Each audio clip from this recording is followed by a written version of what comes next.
desde la Iglesia Pueblo de Dios en Carlos Espegazzini. Sin inventar nada nuevo, siendo directos, siendo lo mejor que podemos ser. Porque se trata de ser simples, honestos. Te brindamos este espacio, desde el púlpito. Porque lo más simple es escuchar, luego sentimos. Este es el espacio directo para un mensaje simple. Porque ya no hay diferencia de nacionalidad, ni de clase social, ni de sexo. Porque todos somos uno en Cristo Jesús. Vení a vivir el Evangelio, juntos.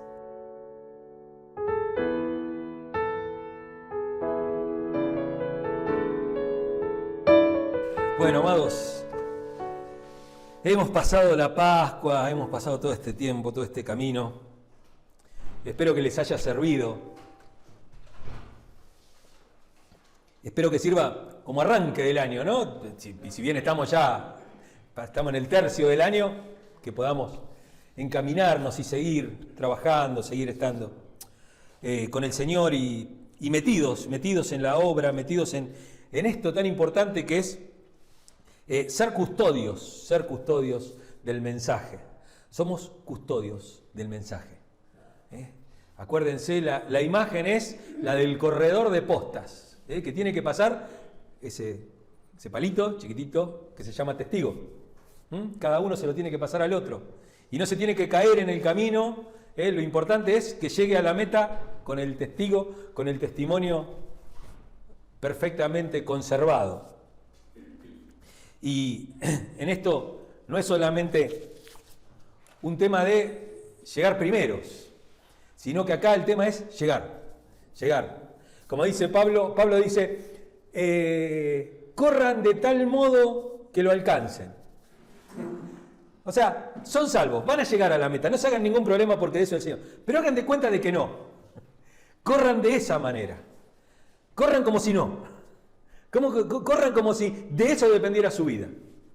Que no depende de eso su vida, depende de Dios. Pero corran como si dependiera su vida de eso.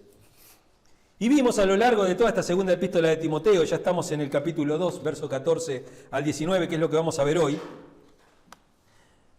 Vimos un montón de imágenes, vimos la imagen del soldado, la imagen del atleta, la imagen del labrador, vimos las distintas experiencias de las personas, vimos la experiencia de Jesucristo, vimos la experiencia del apóstol Pablo y vimos la experiencia comunitaria de la iglesia. Vemos esas cosas importantes. Y hoy vamos a ver, entre todas las metáforas que vimos, vamos a ver la cuarta metáfora, que es el obrero no avergonzado. Y vamos a separar los cabritos de las ovejas hoy. Vamos a leer segunda epístola del apóstol Pablo a Timoteo, capítulo 2, verso 14 en adelante. Y dice así: no dejes de recordarle esto, adviérteles delante de Dios que eviten las discusiones inútiles, pues no sirven nada más que para destruir a los oyentes.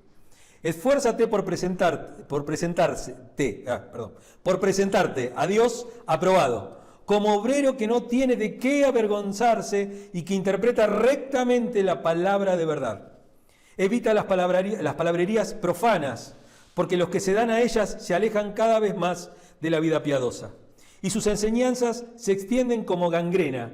Entre ellos están Himeneo y Fileto, que se han desviado de la verdad. Andan diciendo que la resurrección ya tuvo lugar y así trastornan la fe de algunos. A pesar de todo, el fundamento de Dios es sólido y se mantiene firme, pues está sellado con esta inscripción: el Señor conoce a los suyos. Y esta otra: que se aparte de la maldad todo el que invoca el nombre del Señor. Veníamos de una carta del apóstol Pablo que venía desde las primeras palabras cálidas, ¿no es cierto?, tan amorosas, ahí del 1 al 7, ¿no?, del capítulo 1, dice: Pablo, apóstol de Cristo, por la voluntad de Dios. En el versículo 2, a mi querido hijo Timoteo, que Dios y el Padre y Cristo Jesús te concedan gracia, misericordia y paz. Pablo decía, al recordarte de día y de noche en mis oraciones, siempre doy gracias a Dios, a quien sirvo con una conciencia limpia, y al acordarme de tus lágrimas anhelo verte para llenarme de alegría, y la memoria de tu abuela, no me acuerdo si era Eunice, Eloida, la abuela, y tu madre Eunice, todas esas cosas, ¿no? Y después un mensaje mucho más solemne. Este era muy familiar, muy íntimo. Pero después hay un mensaje más solemne en el capítulo 2, del 11 al 13, que fue lo último que vimos antes de empezar ese camino hacia la Pascua. Este mensaje es digno de crédito. Si morimos con Él, también viviremos con Él. Si resistimos, también reinaremos con Él. Si lo negamos, también Él nos negará. Si somos infieles, Él sigue siendo fiel, ya que no puede negarse a sí mismo. Y esas son esas dos cosas que toma Pablo. Primero, una cosa de intimidad, después algo duro, fuerte, doctrinal, algo con mucho golpe. Y ahora Pablo nos vuelve otra vez a la iglesia, dentro de la iglesia, a hablar de los falsos maestros. Y vaya que tenemos muchos. Tenemos pase dulce, como diría alguno. Falsos maestros salen todos. Siempre hay un Aarón predispuesto para que cualquiera que tenga oro le construya un becerro. ¿Se acuerdan ustedes? No, Aarón fue el que le construyó el becerro de oro. Le dijo, denme todas las cosas de oro y yo le construyo lo que ustedes quieran. Y acá pasa exactamente lo mismo. Acá siempre hay algún falso maestro suelto que dice, con tal de tener la iglesia llena, yo predico cualquier cosa, construyo cualquier becerro de oro. Si la ofrenda es grande, yo digo lo que todos quieren escuchar. Y una vez me dijo Oscarcito, que en verdad se lo había dicho Néstor, el pastor Néstor, que dijo, la verdad que lo que me decís no es lo que quería escuchar, pero es lo que necesitaba escuchar. Y a veces uno no escucha lo que quiere, escucha lo que necesita.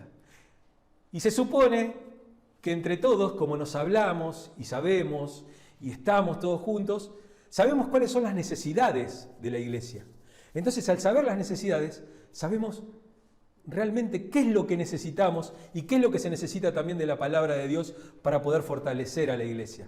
Uno no predica solamente una serie, sino que la serie tiene un énfasis. Y uno, si tiene la capacidad, digo, ¿no es cierto?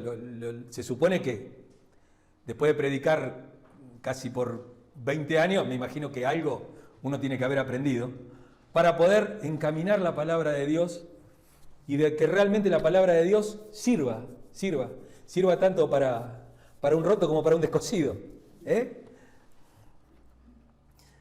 Y veamos el versículo 14 y vamos a analizar más que nada el verso 15. Primero, el trabajo que efectúa el obrero cristiano es un trabajo de enseñanza. Somos maestros. Yo tenía una prédica que la he predicado varias veces en varias iglesias y es que siempre nos tenemos que ver a nosotros mismos como maestros. Siempre hay alguien que sabe menos que yo. O sea, no, lo que pasa es que yo no le puedo enseñar a nadie porque ¿qué le voy a enseñar? No, siempre hay alguien que sabe menos. Siempre hay alguien que tiene un poquito menos de conocimiento. Y si a lo mejor las palabras del pastor le quedan medias grandes a alguno, ¿no es cierto? Que dice, no, la verdad que no lo entiendo al pastor o alguna cosa así. Siempre hay alguien que entendió y que a lo mejor se lo puede explicar mejor. ¿Ustedes recuerdan esa imagen de Nehemías capítulo 8? Nehemías abriendo el libro de la ley, y el libro de la ley a lo mejor era medio complicado entenderlo. Porque no sabía mucho, ¿no? Aparte, imagínense, estuvo predicando como 12 horas. No, predicó como, creo que eran 6 horas, una cosa así. 6 horas duró el sermón. Pero había un montón de escribas que estaban explicándole lo que estaban escuchando, se lo estaban explicando. Y seguramente alguno lo estaba explicando en sus propias palabras, como le salía, como lo había entendido. Entonces, siempre tenemos que vernos como maestros. Siempre hay alguien que sabe menos que yo. Y es un llamado, de la enseñanza, a usar bien la palabra de verdad. A usarla bien la palabra de verdad. La palabra de verdad nunca es, la palabra de Dios, nunca es para oprimir. Nunca es para castigar. Nunca es acusatoria. Siempre es una palabra para progresar. Siempre es una palabra para dar ánimo. Siempre es una palabra para dar oportunidad de cambio. Obviamente, a lo mejor la palabra de Dios señala algo que está haciendo a esa persona que está mal. Pero la palabra de Dios lo que tiene que ofrecer es una oportunidad de cambio. Es una oportunidad de poder entender que puedo cambiar. No, ya, ¿viste? ¿Qué le hace una mancha más al tigre? Yo ya más que tigre soy pantera, ¿no es cierto? Porque ya estoy todo negro, no me queda lugar donde poner una mancha, una raya. No importa. Dios es un Dios de segundas oportunidades, de terceras, de cuartas, de quintas. Dios no se cansa nunca. Porque se nos exige algo a nosotros.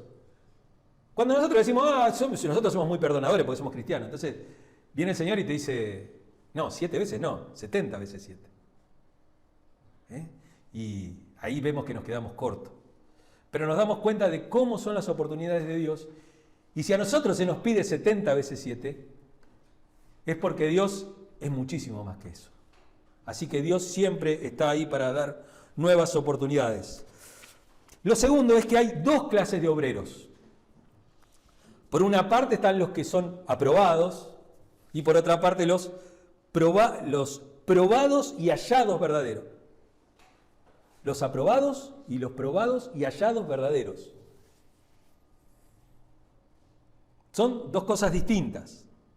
Probados y hallados verdaderos, en el sentido del griego, es probado y como resultado aprobado. Que habiendo sido probados como se ensayan los metales, como se pone el metal adentro de un crisol, y se le va sacando las impurezas, se le va sacando la escoria de arriba, se le va sacando hasta que queda el metal totalmente limpio. Recuerdo que una vez estábamos mal de plata y vendimos nuestras alianzas con Fer. El tema es que eran dos alianzas distintas. Una vieja de cada uno. La habíamos juntado, pero no teníamos plata para las alianzas cuando nos casamos. Y me acuerdo que la fuimos a vender y cuando le di la mía, le pasó, me dijo, no, esto no es oro. Yo las había pagado como oro,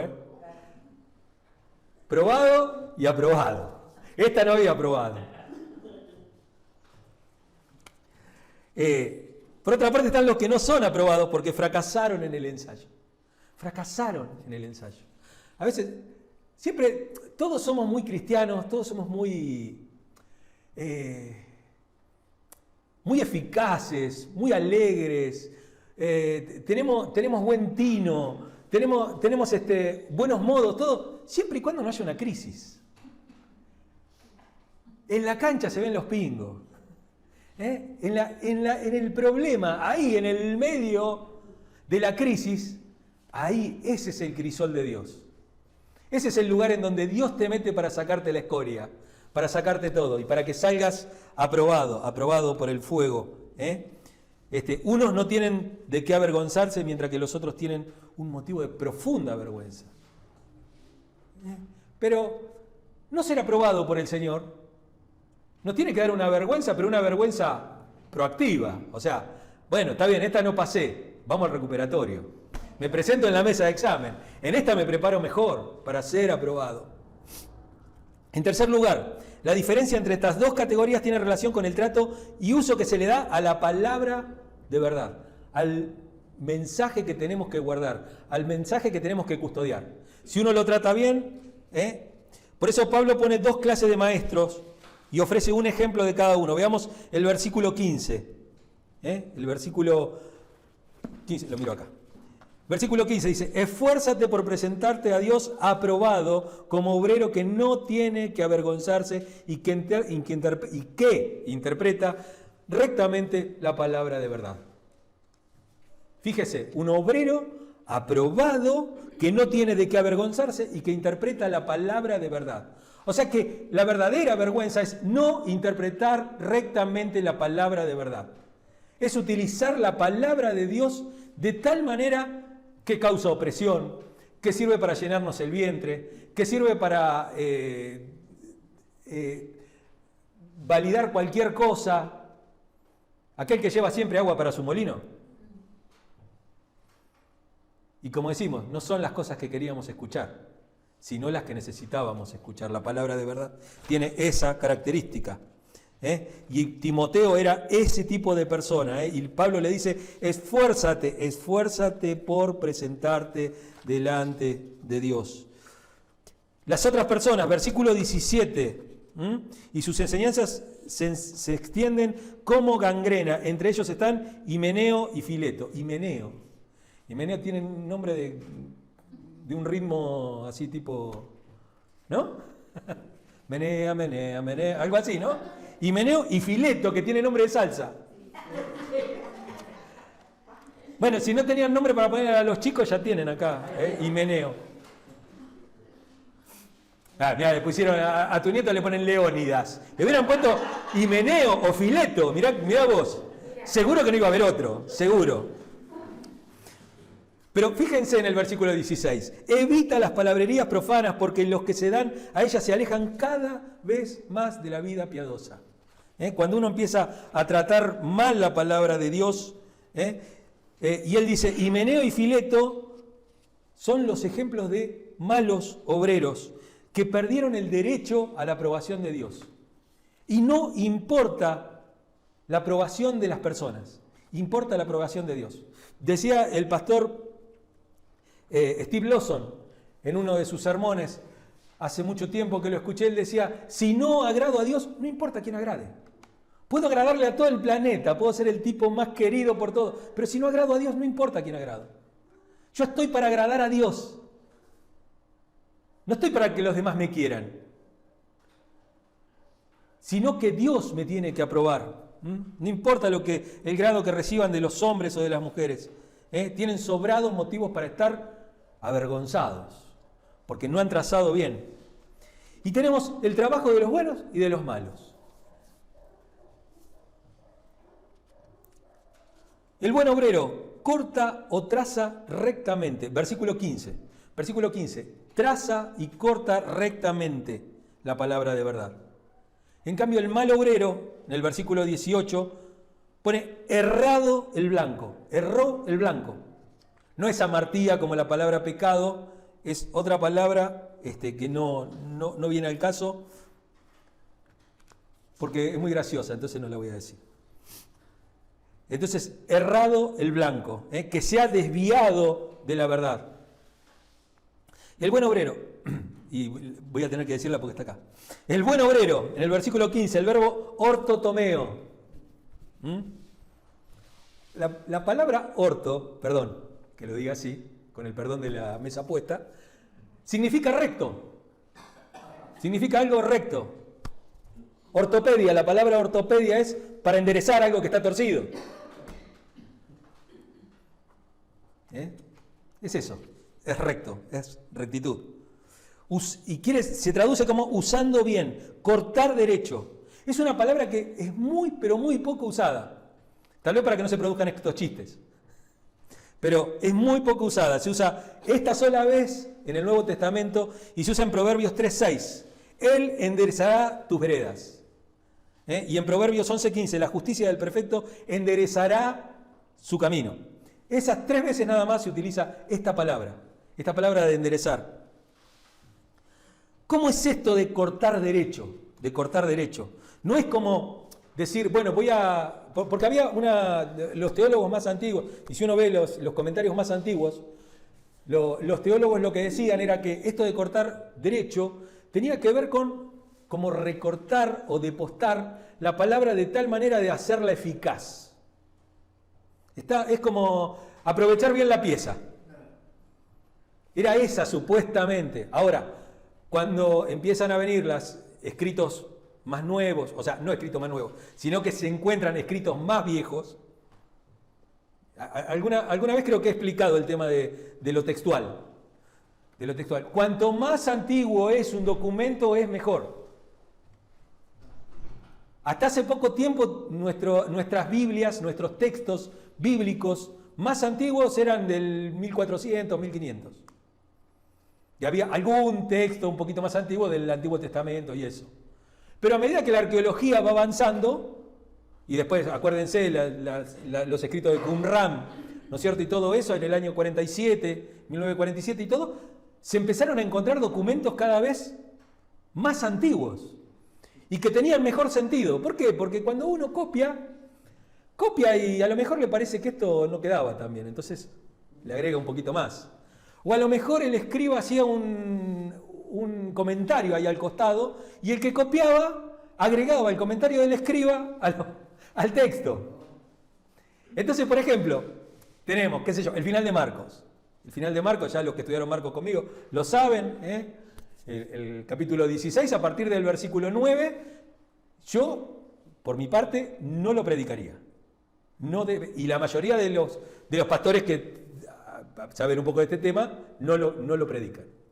Porque no es un texto que está en el original de Marcos. Marcos termina ahí, en el 9. Entonces, del 9 para adelante tenemos, bueno, tomen cosas envenenadas, no tomaremos serpiente con las manos, y sanaremos y haremos todo ese tipo de cosas. Entonces, por lo general eso no se predica. Pero esta cosa de cortar la palabra, de armarla de tal manera, no es eso, sino que más bien es como un sendero, un camino, una carretera, una autopista. Uno está en un campo de pastizales altos y tiene que recorrer hasta la otra punta y uno puede hacer así rectamente. Hay que ir al punto. No hay que darle vueltas y ver cómo. Rectamente, al punto. Derecho. Por eso los que no predican bien la palabra de verdad, los falsos maestros erran al blanco, porque se desvían. En cambio el obrero que no tiene de qué avergonzarse va derecho. Lee la Biblia y dice, esto es lo que dice la Biblia. Esto es lo que dice. Y no busco justificarme con esto. Si dice esto y estoy mal, dice eso. Y estoy mal. No dice, no, pero lo que me parece es que acá, si uno busca por el otro lado, cortar un sendero en dirección recta, cortar un camino a través de un campo, llegar a destino en forma directa. Crisóstomo, uno de los padres de la iglesia, decía, arando un surco recto en tu proclamación de la verdad. Arando, como arar derecho, ¿vieron? No cualquiera, bueno, ahora sí, ahora digamos que ara cualquiera, ¿no es cierto? Porque con GPS cualquiera ara, ¿no? Pero cuando había que arar con buey, ¿no? Con el arado ese, había que ser bueno para eso. No cualquiera ara, claro. Aramo, dijo el mosquito que estaba sentado en la oreja del buey. No, hay que trazar derecho, porque bueno, puede trazar. No, hay que trazar derecho.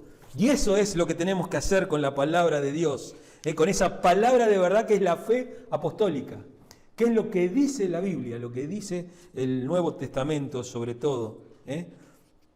Para nosotros es la Escritura, simplemente. Para Timoteo era la enseñanza de los apóstoles, porque no estaba escrita la Biblia todavía. Pero para nosotros es la Escritura. Cortarla rectamente, hacerla un camino recto, con corrección, con exactitud. Pero también, por otra parte, con sencillez. Con sencillez. Exponer sanamente. No andar agitando las aguas. Creo que era Miguel de Unamuno que decía que había algunos que agitaban las aguas para hacerlas parecer más profundas. No importa que las palabras y todo, viene uno y es un técnico y te recorta la palabra y te dice, no, porque esto está en el imperativo, esto está en el verbo aoristo, de no sé qué. Lo que más importa es que la gente entienda. Yo utilizo todas esas herramientas para hacerlo, pero tengo que presentarla de la manera más simple posible. El buen obrero es fiel a las Escrituras y no puede falsificarlas, ni puede tratar de confundir a las personas como Elimas el mago. Fíjense, en Hechos capítulo 13, versículo 10. Hijo del diablo y enemigo de toda justicia, lleno de todo tipo de engaño y de fraude. Nunca dejarás de torcer los caminos rectos del Señor. Nuevamente, torcer el camino recto, lo tuercen. Elimas el mago, lo que quería él era el poder de Dios, quería eso, pero lo utilizaba de cualquier manera. Aquel que quiere utilizar la palabra de Dios la tiene que utilizar bien. Por eso tenemos que utilizar la palabra de Dios con cuidado, que es lo que va a mantener el sendero. Nosotros hemos emprendido acá, hemos acordado acá, como iglesia, trazar un camino y poner a la palabra, entronar la palabra de Dios en el púlpito. Entronar la palabra de Dios en el púlpito. No poner palabras, no hacer autoayuda, no poner otra cosa que la palabra de Dios. Si quieren autoayuda, vayan a un psicólogo. Acá exponemos la palabra de Dios.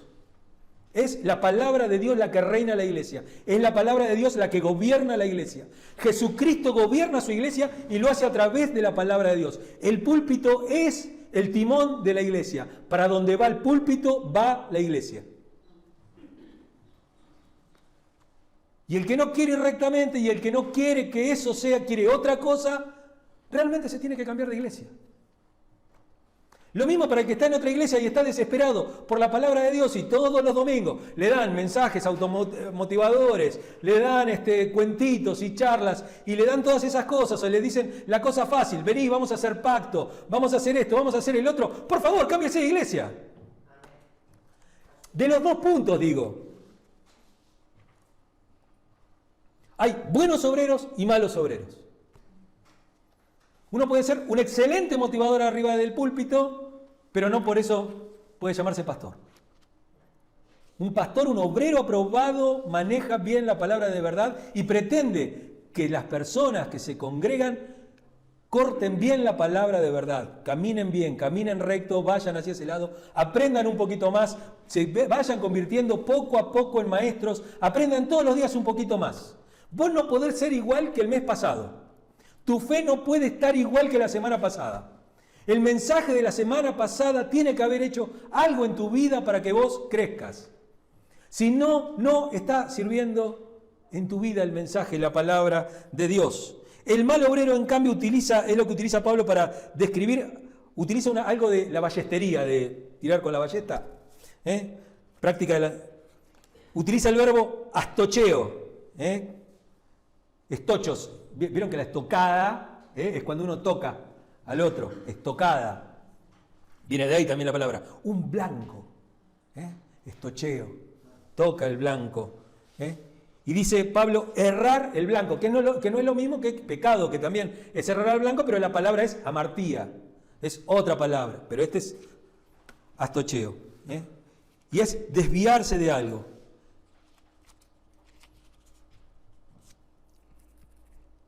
Primera Timoteo capítulo 1, verso 6. Algunos se han desviado de esa línea de conducta, dice Pablo, de amor, de buena conciencia, de fe no fingida, y se han enredado en discusiones inútiles. Y me gusta el versículo 7, y lo voy a leer de la Biblia textual 4. Dice, deseando ser maestros de la ley, sin entender lo que dicen ni lo que afirman tan categóricamente. No dijo nada, pero lo dijo bien. Enseñan lo que no saben. Enseñá lo que sabés. Lo que no sabés, decís no sé. Vieron que el evangélico tiene esa cuestión de que a todos le tiene que encontrar respuesta. Y viene la gente y le pregunta y dice, no, lo que pasa es que acá la palabra de Dios dice, si no sabés, decís no sé, punto. Ya está, no sé.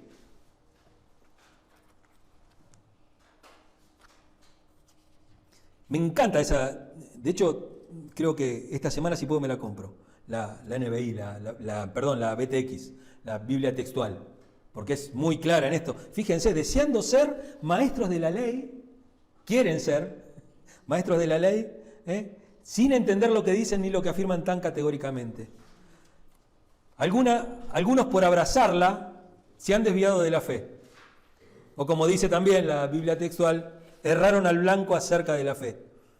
Que han errado el blanco respecto de la verdad, 2 Timoteo 2:18, y desviaron diciendo que ya hubo resurrección y trastornan la fe de algunos.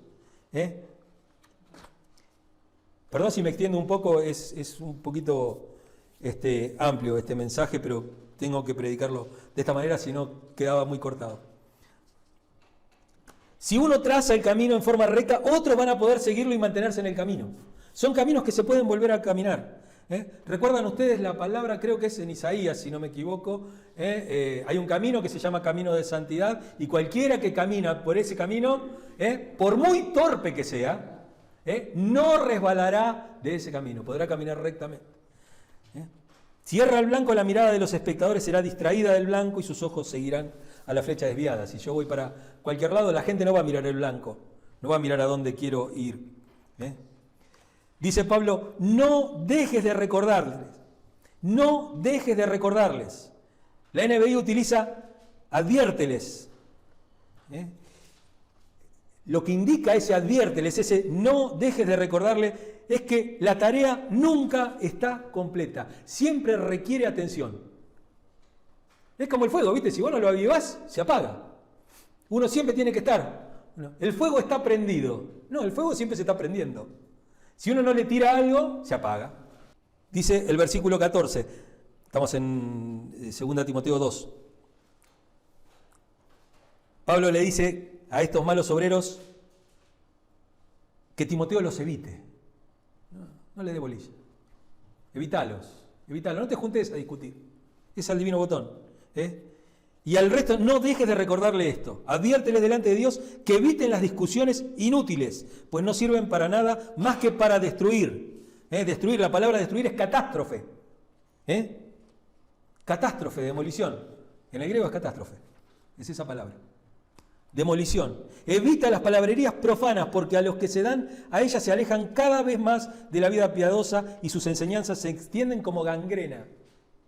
Como gangrena, como pudrición, se empiezan a pudrir. Es tanto impío, tanto no santo, tanto malo, tanto un mal comportamiento, sino como gangrenoso.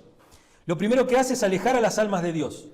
El versículo 16 traduce literalmente, dice que aquellos que sostienen las doctrinas falsas avanzan y penetran más y más en la impiedad. Cada vez son más malos. Acuérdense de eso. Su corazón se convierte en malo.